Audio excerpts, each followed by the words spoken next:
Welcome to the Gaming News Show. My name is Jean-Marc. We have news to talk about. Let's talk about some big announcements that came out this week for video games. One was Axiom Verge. Two, I didn't play the first one. Nick has said both good and bad things. I don't remember, Nick. You said weird things about it. And also Sports Story, which is great. It's from the people that made Golf Story. And it's like Golf Story, except there's other sports that you can play in it, which is cool. Instead of them just jumping to another sport, they stuck with all of them. Yeah. So Resident Evil 3 got announced that it'll be coming out, which almost surprised no one. Resident Evil 2 was a very good game that came out this year. Very great graphics, very good flow, good pacing. It was a really good game, and so 3's coming out. I'm pretty excited about it. Xbox is ending its video game rentals? I did not know this. It announced earlier this week they'll no longer be renting video games. What's already in stock will be sold off by the end of the month, and then starting 2020, they won't be selling games either. So yeah, there's no way to rent video games on the Redbox anymore. I know of a few people that would do this, and that sucks that game rentaling is going to be obsolete. And I can see why in some ways they wouldn't be having this anymore. You can just download games now, or I guess borrow your friends' games more readily than you could in the past. But more people are sticking to their purchases, especially if you're buying online or digitally and you're just stuck with this game. You can't return that, you know what I mean? And I know a few people that used it, but I can see why they're getting rid of it. But maybe they're going to be selling off games on the Redbox on the cheap. So be lookout in your nearest kiosk for some deals. Minecraft PS4 players are finally getting the latest version of the game and crossplay. That's right, they put out this video and you can play on PlayStation, Xbox, and the Switch with all of your friends. It's not inclusive. If you have any console, you can play Minecraft with anyone. I'm not sure the kids are playing this still or not. I think it's geographical. I think depending on who your clique is and where you're from and how old or young you are, you might be playing Minecraft, or you might be playing Fortnite. You might be playing Fortnite, but then even then that becomes cool and uncool depending on what kids you're teaching, what part of America or the world even you're in. So somebody's playing it. Speaking of no one's playing it, the new Fallout 76 bugs are making armor weak and weapons brittle. Half-Life Alyx console version could happen. Valve has not rolled out anything. So Valve is doing something that's actually really terrible.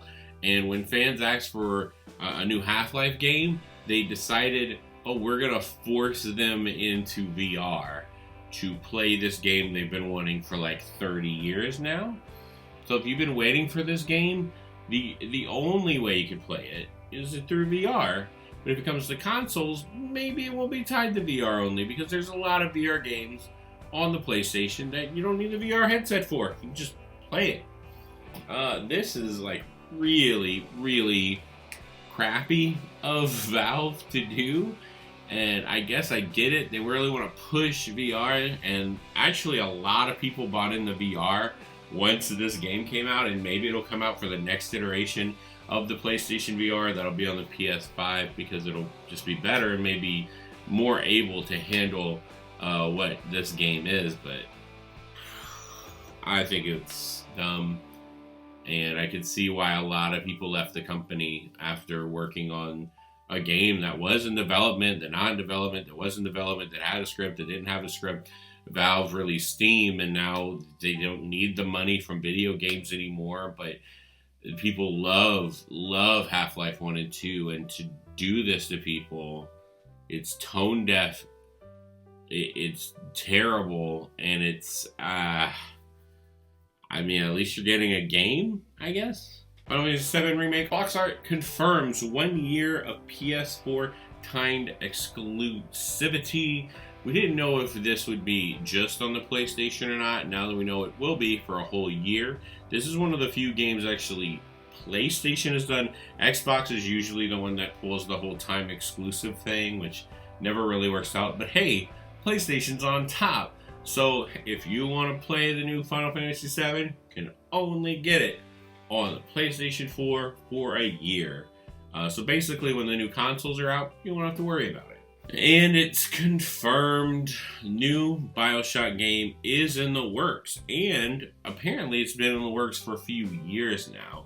Who knows how it's going to tie into the BioShock brand. Hopefully it's not as bad as BioShock Infinite, but hopefully it can live up to how great BioShock 1 was. What a fantastic game. But we're just going to have to sit around and wait and see. Hopefully at E3 we get a trailer. But who knows? Hey, guess what? From Japan!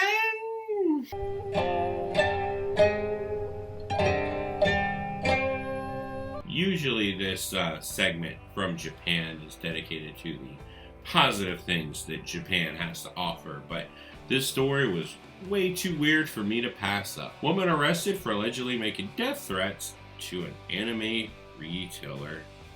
The retailer is called Animate, and they sent 3,852 emails that had "hos," which means kill, in it. So, like, they're not just crazy people in America. There's also crazy people in Japan. So, not good. Now it's time for most people's favorite part of the show, games that come out this week. Number 1, Dead End Job. Dead End Job comes out for PS4, Xbox One, Nintendo Switch, and PC. Dead End Job is a top-down Luigi's Mansion game where you play as like some like bum or like is it toilet plumber repairman or something, and he like basically does Luigi's Mansion, but in like a top-down version of it, and you doing it. Get the pun of it being a dead end job. Number 2, Super Epic: The Entertainment War. This is coming out for PS4, Xbox One, Nintendo Switch, and PC. This is a side-scrolling adventure where you play as like a thing riding on another thing, but really like the art in this. I really like some of the gameplay mechanics and puzzles where you can even use a phone, which is interesting. Never seen that before, and who knows if that'll work. But hey, that's cool. It's a cool new side-scrolling adventure. Yeah, we have a lot of these, but you know, this one looks great. This one actually looks really fun. Number 3, Cardpocalypse. Cardpocalypse comes out for PS4, Xbox One, Nintendo Switch, and PC. Cardpocalypse. I wish you could hear the trailer because it's hilarious. You play as someone in a wheelchair, just playing Cardopolis, playing cards. You can actually fuse cards and make cards in this game, but this game actually looks really funny. It got pretty good reviews, and otherwise I'd sleep on this, but this actually looks really good. Some of the reviews I saw were very positive on this game. Not only being like a really solid card game, but like being super funny, and there's no like microtransactions in this game from what I can tell.